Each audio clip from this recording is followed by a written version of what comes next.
What's going on, everyone? My name is Mike from Mr. Mike 12,000, and today, a couple hours ago, Apple held their WWDC event, their Worldwide Developer Conference, in San Francisco, California, and it was pretty interesting. I'm going to go into specific details, specifically on iOS 8. So, let's not waste any time, let's get right into this. Alright, so the first thing I want to get into is interactive notifications. What interactive notifications are is, let's just say you get a iMessage from your friend while you are inside of an application such as Pinterest, Facebook, Twitter, or any other application. Once that message gives you the notification that you got one at the top, all you have to do is simply slide down, and you could access that message and reply to them right there and then inside of the other application, which is key because why would, like we do now on iOS 7, why would you X out of the application that you are currently in to text someone back? Now you can stay inside of the application and text them back at the same time, which is an awesome feature that iOS 8 is holding. And the other cool thing about this is you could also access this from your lock screen also. So let's just say your friend sent you a message and you want to answer them, but you do not want to unlock your phone or slide to unlock. All you have to do is slide right across. It'll say decline or accept. If you hit accept, you could answer them right there and then on your lock screen, which is very, very useful. I know I will be using that a lot, and many of you guys will be using that as well. So, next thing that iOS 8 has to offer is quick access to key people. Now, what this involves is if you double tap on your home button, all your running applications will appear, but at the same time, above those running applications will show your favorites in calling, such as dad, mom, uncle, your friend, Tyler. It'll show all of your favorites and all of your recent most popular calls that you've had incoming and out, and you could easily access that. And if you click on their picture that they provide for you, you could easily make a call to them, you could easily FaceTime them, or you could easily just send them a simple text message. Simple as that, and that appears when you look at all your running apps. It is above all your running apps, and it's pretty cool. Alright, so next I want to touch on something briefly that iOS 8 has offered for all of us, which is in their mailing. In mailing, we know that it gives us a lot of different opportunities to send mail, to receive it, and we could add a bunch of different accounts to our mail. So what iOS 8 has to offer now, let's just say you have 5 unread messages, and you accidentally read one, and you realize, hey, I gotta look at that message later. What you could do is simply just slide to the right, and it will mark it as unread, as in you never opened it, which is perfect. And if you slide the other way, slide to the left, it'll either give you 3 options. You could either move the message, you could either flag the message, or you could just trash the message and put it in your trash bin. Also, if you slide all the way to the left, it will completely just delete the message, which is awesome. So you have 4 key features now. In mailing, you can either mark it as unread again, you can move it, flag it, or you could trash it completely, which is awesome. Another feature that I quickly want to mention in the mailing app is now if you are composing a message, all you have to do to access another message without deleting that draft or saving the draft is slide down on the message that you are composing as of right now, and you have quick, easy access to all your other mail. So if you have to copy and paste something into the new message you're composing, you could simply do that just by swiping down and copy and pasting from another message. Now I want to talk about messages. In the messaging app, Apple has incorporated into iOS 8 a specific feature called Quick Type. Now what Quick Type allows us to do is it basically is copying off Android, how they have their messaging app, but now it's for the iOS operating systems. So what this does is above your keyboard you will have 3 options of words you could pick that is best suited for your conversation and what you are typing to that person that you are talking to. Also, this does fit to your personality, whether you are in a sad mood in one conversation or you're super excited in another conversation. It adjusts how you talk to a certain person, which is pretty cool, which I really like about this. And Apple has incorporated this very well because over the years they've been holding it off because Androids have it, but now Apple users can get a hold of it, which I really like, and you don't even have to jailbreak your phone now. And yeah, and another cool thing about the messaging is now they're offering new keyboards. Now, what these keyboards does, it allows you to use the swiping method. So instead of just typing all of your letters out, now you could just simply just swipe across, and you could create your own words, which is awesome. I also want to quickly touch on new group messaging. Now, in the group messaging, I think this is awesome. If you do have a lot of group messages, you are going to take a huge advantage of this. Now, what this allows you to do in group messages, in the top right corner of the group message, it will say details. If you hit details, let's just say 5 people are in the conversation, it'll give you all of the users in the conversation, first and last name, all their contact information. It'll also give you the location where they are if they have location services turned on. So that's pretty cool. You can see them, and it gives you a map so you can visualize where they are. Also, if you want to do not disturb, which is an awesome feature in this group message. If you are getting pounded with these group messages, and you just want to take a break, take it easy, get off it, you do not disturb, and you will not get those messages. It's basically like airplane mode, but it's do not disturb. So once you turn that off, you are going to get all the messages, but not all of the notifications are going to come through, like the sounds and the vibrations and stuff.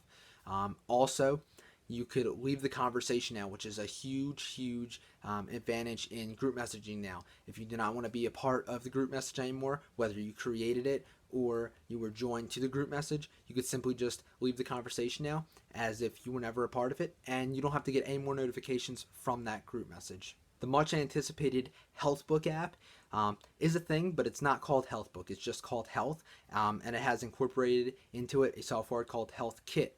Now, what Health is, it basically is what all the rumors have said. It tracks your blood pressure. It tracks all of your things pertaining to your health. Burn calories, how many steps you've taken, and all basically going in depth to all of your health needs.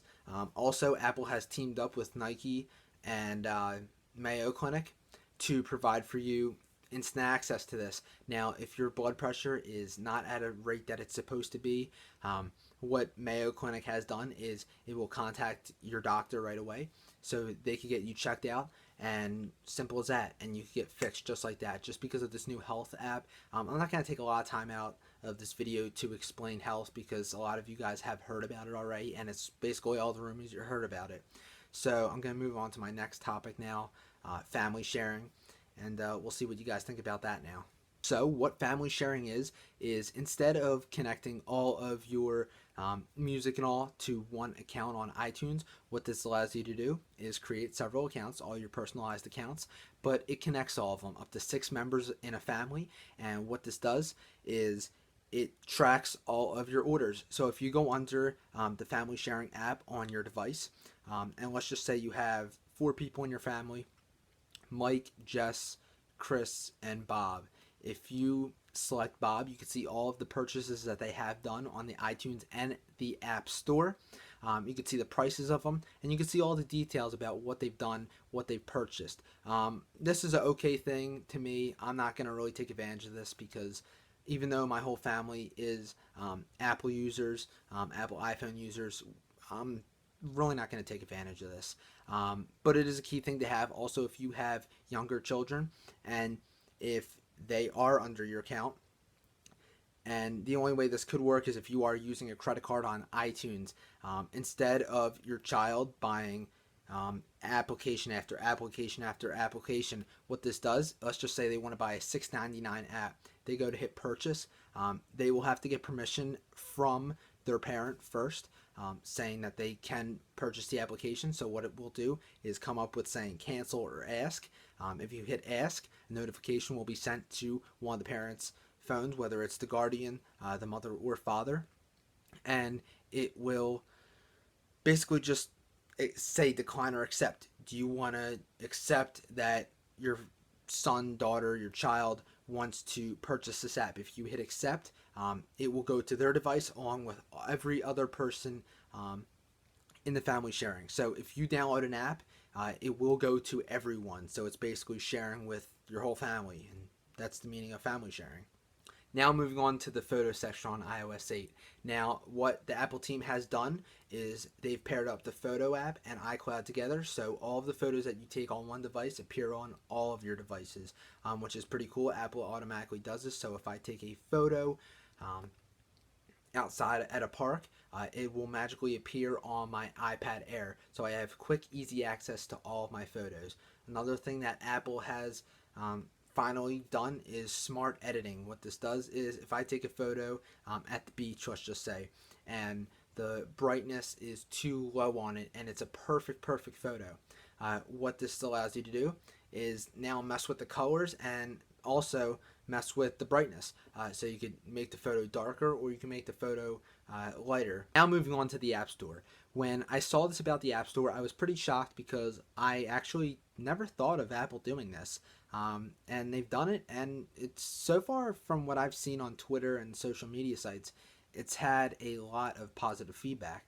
What Apple has done now are app bundles. So if there are 4 or 5 apps that you would like to purchase, instead of paying full price for all of them, and let's just say overall spending $13, now they're providing app bundles where you only have to spend a certain amount, such as $4.99, $6.99 for 4 or 5 apps, which is pretty cool. I think that is very cool in the sense of they've done that with iTunes. If you create or if you purchase the whole entire album to an artist, it is cheaper than purchasing all of the individual songs. So they are finally incorporating that into their App Store. Another thing that Apple has incorporated into the App Store now are app previews. So if you go into an application page and you're not sure if you want to spend that $3.99 price for the application, what the developer of the app can do is create a short preview video so you can see how the gameplay is and all the specific rules and stuff of the game. So you can see if you would enjoy it, if you do not enjoy it, you obviously don't have to buy it. But if you do, you can pay that $3.99 and there you go. One last thing that Apple has incorporated into iOS 8's App Store is Test Flight. What Test Flight is under your updates on the App Store, it'll say Test Flight. Now, what this is, if the developer wants to have a trial, it is a free trial for every single app that is under this Test Flight section, and you can test out the app. You can try it out and let the developer know what you think of it, what should be improved, what shouldn't be touched at all. So it's basically giving feedback to the developer before the app is physically on the App Store market, which is kind of cool because it gives feedback to the developer and it helps you guys see what new apps are coming out in the near future. And just so you guys know, this is a short video about some of the key features that I thought were key in iOS 8. So if you guys want to watch the whole thing, I will have the link below in the description box so you guys can check out the whole entire video, including all the things for the Mac, the new Mac operating software. But this was just specifically a video made for some of the iOS 8 key features. Now, something we had to wait for until June 2nd of 2014. Apple has finally got widgets. They got widgets, guys. They got widgets. Android had widgets for the longest time, and now we got widgets. I'm so excited. I can't wait. Now, how widgets works is if you download an app, an application that has widgets, what that will do, if you pull down on your notification center, it will say one widget is available. You could either decline it or accept it. For instance, if you have Sports Center, I know that's going to be a widget because that's what they said in the WWDC conference today in the video that I did watch.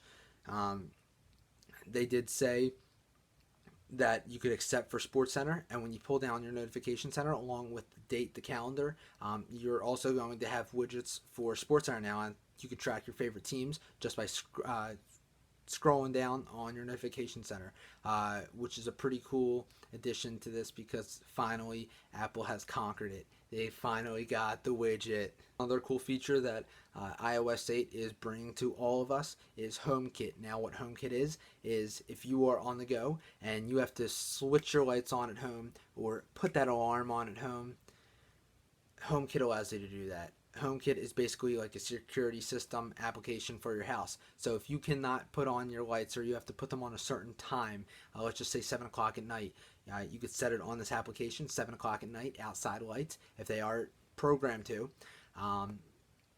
be used by this app.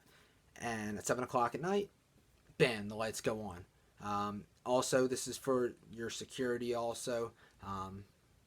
If you have to set your code or shut your garage door, whatever you program this app to, you just tell it to do it, and it will do it, which is pretty cool. We're relying on our phones a lot now, so Apple has taken advantage of that, and now they're seeing what we could do with phones. Alright guys, so that was a quick little video about iOS 8 and what it has to offer for us in the near future. Our release date is not announced yet. So if you guys have any comments, questions, or concerns on this video, or iOS 8 in particular, please leave it in the comments box below. Remember to like my page on Facebook and subscribe to Mr. Mike 12,000 for the greatest and latest updates, blogs, and reviews. Also, if you want to check out this full video about the Worldwide Developer Conference in San Francisco, California today, the WWDC, please click the link in the description box below and check it out. Can't wait for this, guys. It's going to be so sweet. Please comment below what you guys think is going to be the biggest feature in iOS 8. I'm really excited. I think widgets is going to be one of them, but another one is going to be the interactive notifications. I can't wait. I'm psyched. Let's go. See you guys.